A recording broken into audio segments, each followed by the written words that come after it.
Today we will talk about the Matter protocol, and as the title says, Matter is bound to become the new home automation standard. And I hope that after this webinar, you will have a good grasp of what Matter is and which modules you can use to build your first Matter devices. So this is the outline of the presentation. It's a three-part presentation. In the start, at the beginning, we will talk about what problem does Matter solve. Then I will show you some highlights of the protocol, especially about topology and the data model. And then we will talk about which modules are available and a few hints on how to start with Matter protocol. So as mentioned in the invitation, the estimated time for this webinar is about 30 minutes.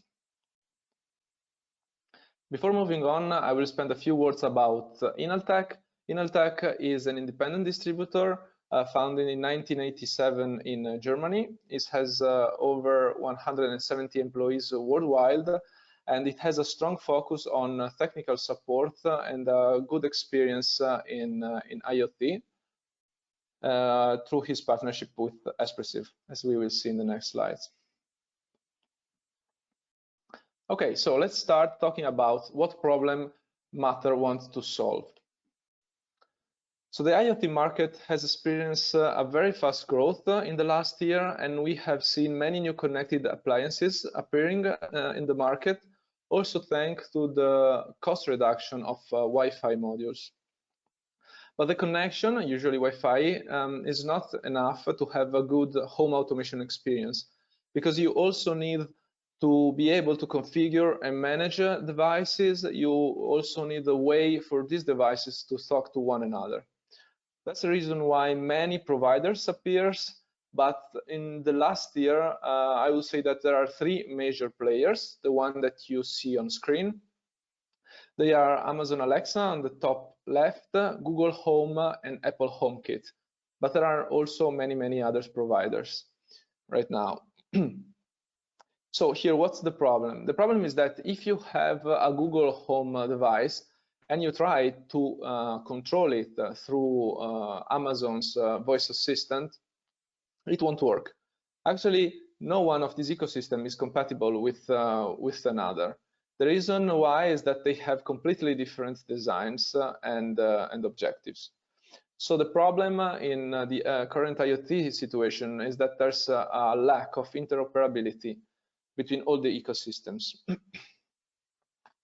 So the interoperability has a few drawbacks, which are related to the market fragmentation. Market fragmentation leads to waste of resources and limited choice. And it's caused by the fact that the companies has to design very similar devices, which only differ by the ecosystem they support. So they have to produce many almost identical devices. And the same goes for the retail stores, which have to store many similar devices only because of the different ecosystem. Another problem is the consumer confusion, because the consumer, every time he wants to buy a new home automation device, he must think if it's compatible with his current ecosystem, and it also limits his choice because he can only choose the devices supported by his ecosystem. So as you have probably guessed by now, the goal of Matter is to go from this situation in which no ecosystem talks to another to that one in which every ecosystem can communicate with all the ecosystem in a seamless way, but not only the ecosystem of the three major players, but also the one of all the providers present today and which will be present in the future. So the Matter vision has many points. Here, the most compelling are highlighted.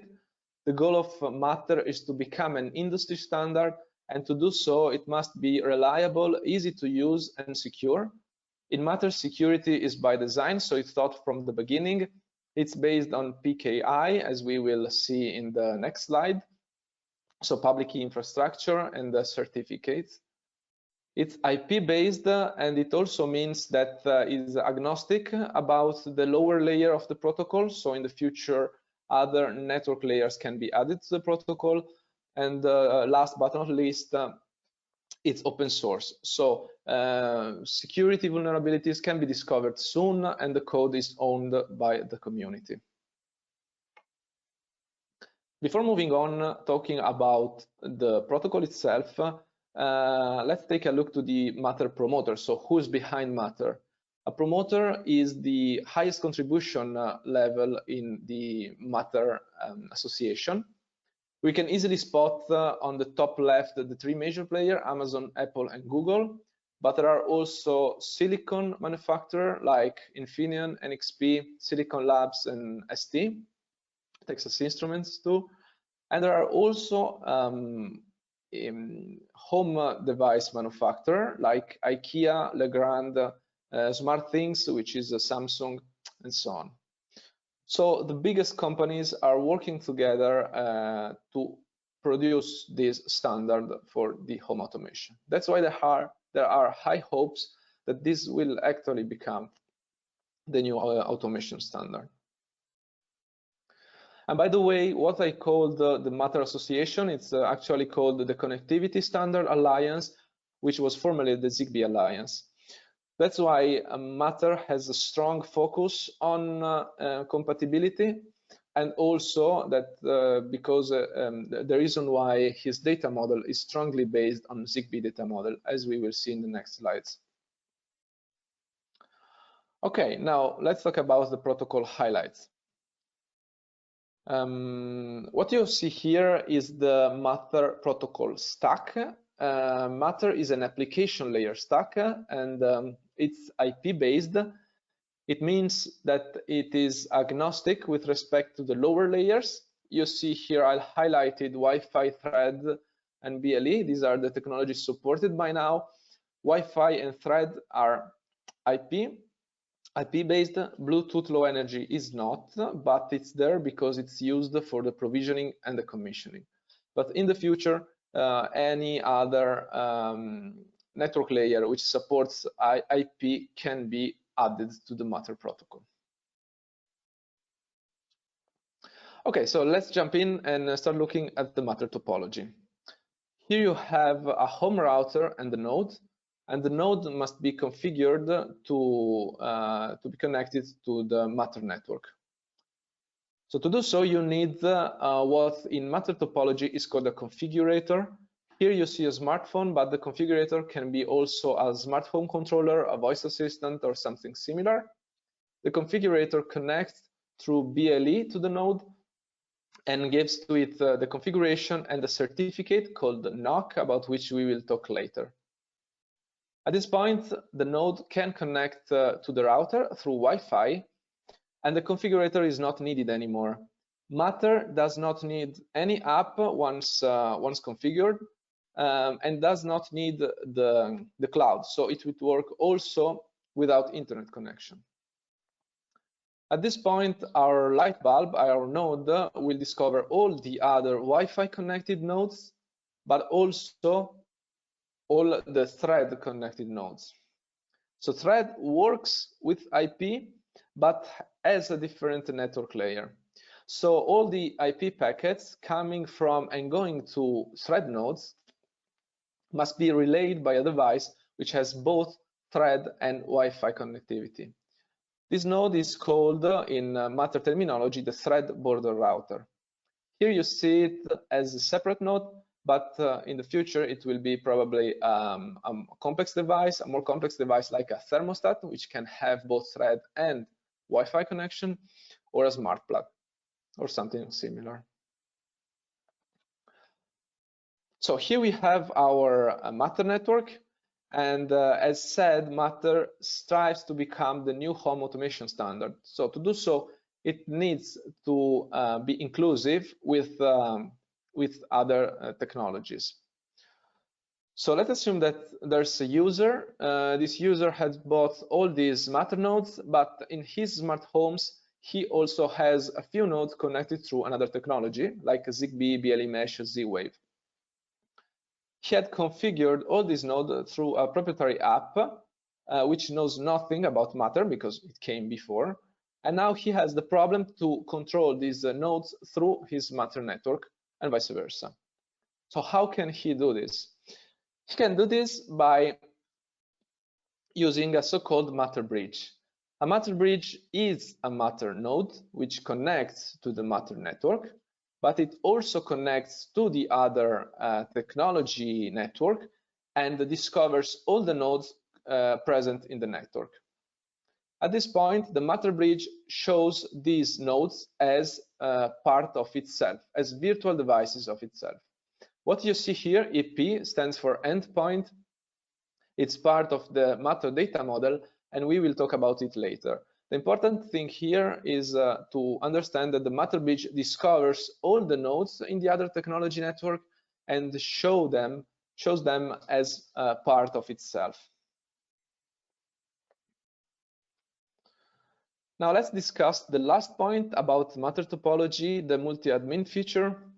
So far we have seen how Matter interfaces between Wi-Fi and Thread and how it connects to different technologies in a seamless way.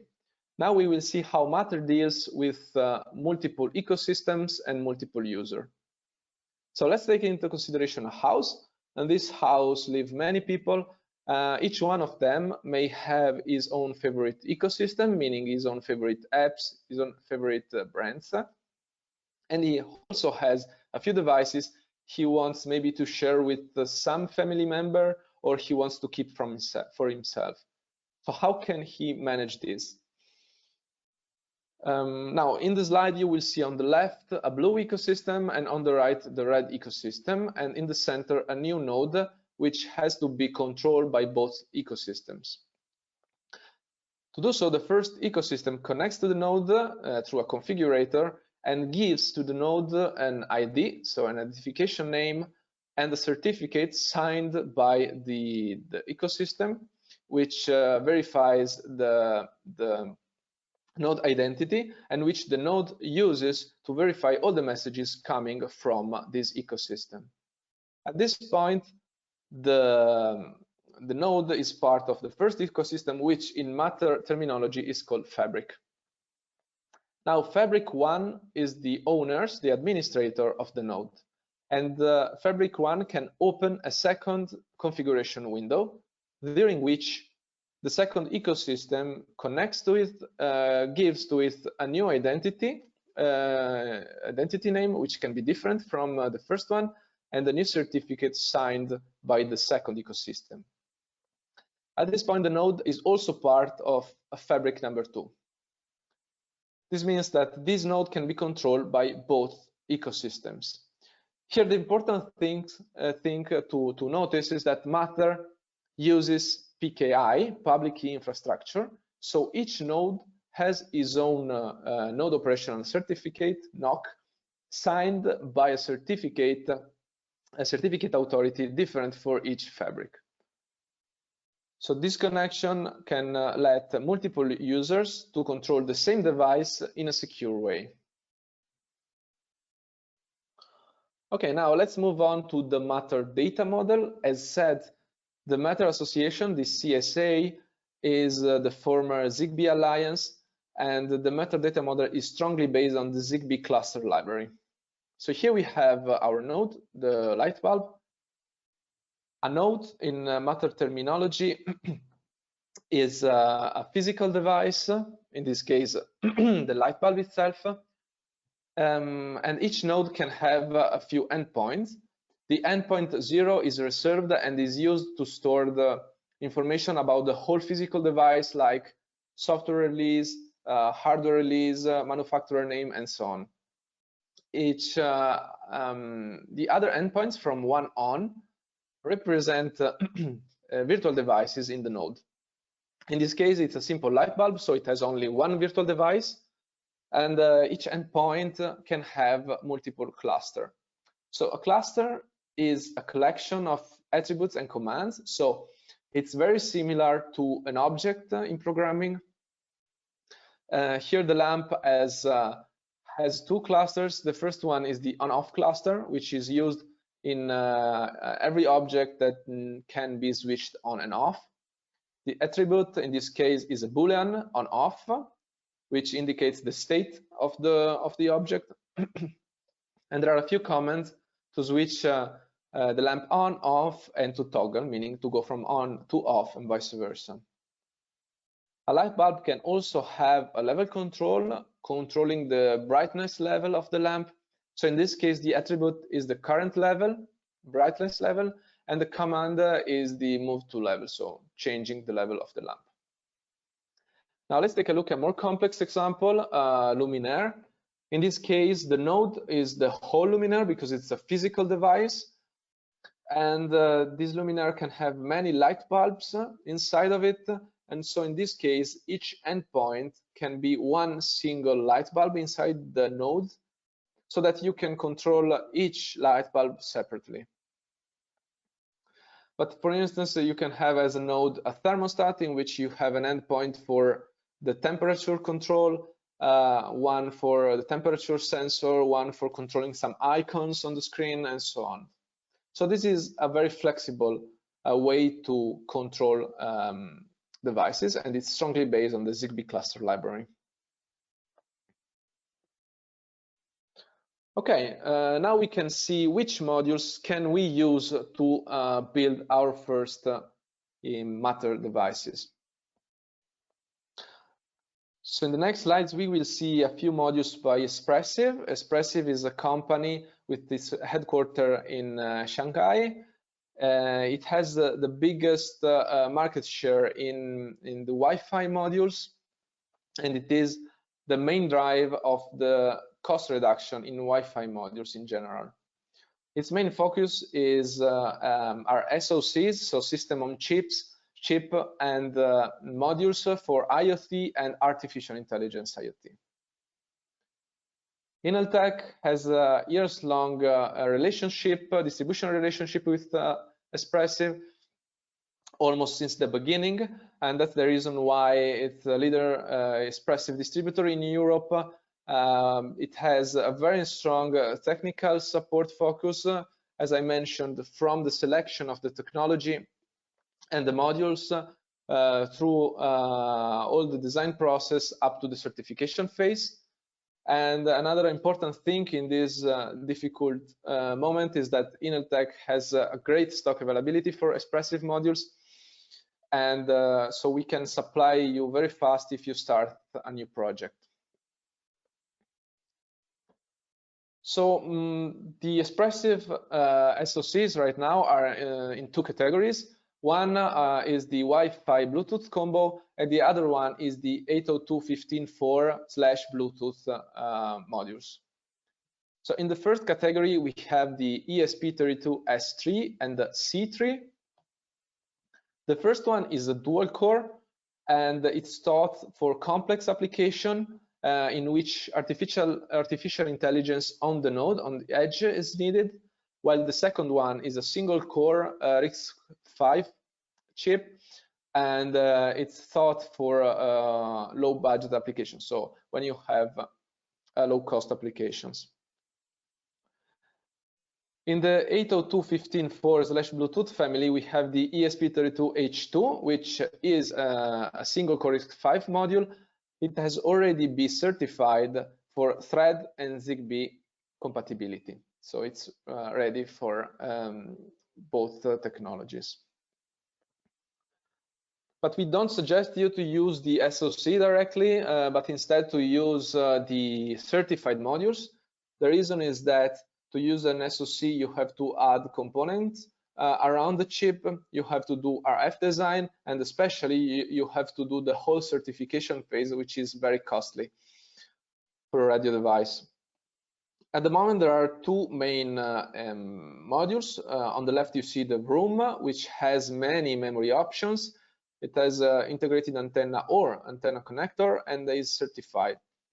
At the moment, the SoC mounted on this module is only the ESP32H3 or the older ESP32.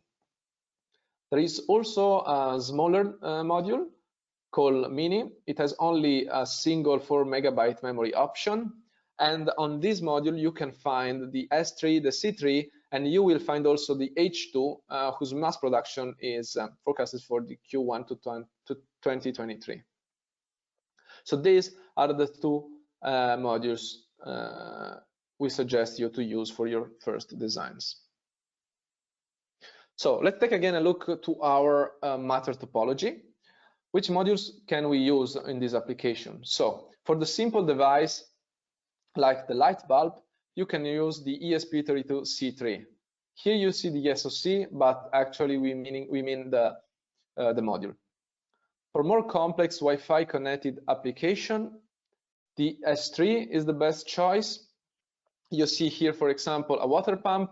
Maybe you have a machine learning algorithm for predictive maintenance running on it. So in this case, an S3 is the best choice.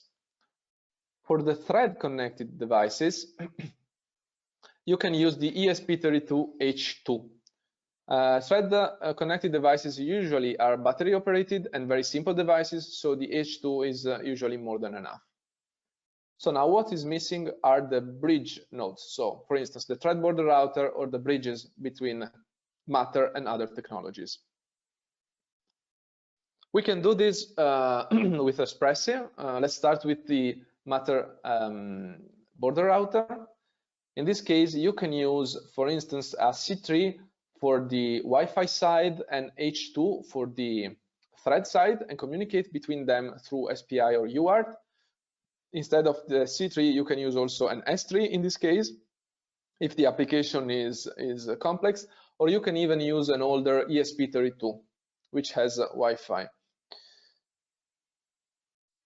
If we want to do a Matter bridge with Zigbee, we can use the same approach. So for the Wi-Fi side, the C3, S3, or the older ESP32, while for the Zigbee side, we can use the H2, which has already been certified for compatibility. If we want to do a Matter bridge for the Bluetooth Low Energy, BLE mesh, we can simply use a single ESP32-C3 or S3 because it has both Wi-Fi and Bluetooth. It's a Bluetooth 5 with long range and 2 megabits per second. So it's a whole Bluetooth device. So what's next? The Matter protocol will be released in fall this year. It should have been released in Q2 to 2022, but it has been postponed.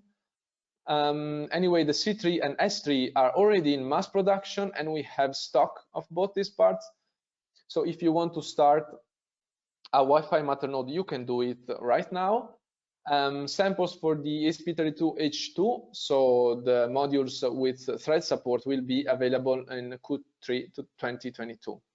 So what I hope you got from this webinar is that Matter has high hopes to become the new home automation standard. It will be released soon, so that's the right time to start thinking about your first Matter devices. And we in Ineltek with Espressif can help you with this process.